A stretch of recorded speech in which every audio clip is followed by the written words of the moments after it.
25 December পরম প্রেমময় শ্রী শ্রী স্বামী পরমানন্দজি মহারাজের আবির্ভাব তিথি। এই বছর মহারাজের 72তম আবির্ভাব তিথি উদযাপিত হলো। আমাদের গ্রামে বিভিন্ন অনুষ্ঠানের মধ্যে দিয়ে স্বামীজির আবির্ভাব তিথি উদযাপন করা হয় বহু বছর ধরে।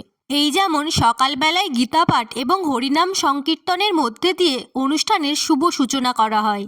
তারপর সারাটা দিন ধরে হয় সাংস্কৃতিক অনুষ্ঠান, যেখানে ছোট থেকে বড় সবাই অংশগ্রহণ করে।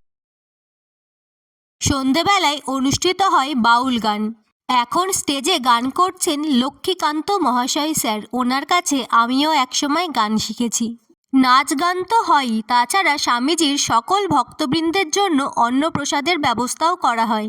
এই অন্নপ্রসাদ রান্না করেন আমাদের গ্রামেরই কিছু মানুষ।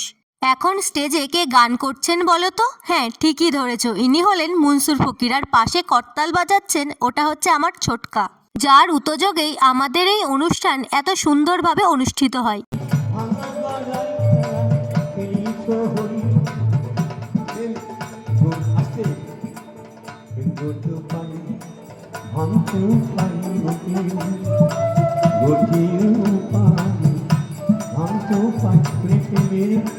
মনসুর ফকির ছাড়াও বাবু ফকির এবং আরও অনেকে এসেছিলেন আমাদের এই অনুষ্ঠানে। ওনারা যে প্রতি বছর আমাদের এই অনুষ্ঠানে আসেন, এটা আমাদের খুবই ভালো লাগে। স্বামী পরমানন্দজি মহারাজ সকলের ওপর কৃপা করুক, আর ওনার আশীর্বাদে সবাই যেন সুস্থ সবল এবং হাসি খুশি থাকে। আজকে এতটাই। দেখা হচ্ছে তোমাদের সাথে নেক্সট ভিডিওতে। আর ভিডিওটা কেমন লাগলো সেটা আমাকে অবশ্যই কমেন্ট করে জানাবে।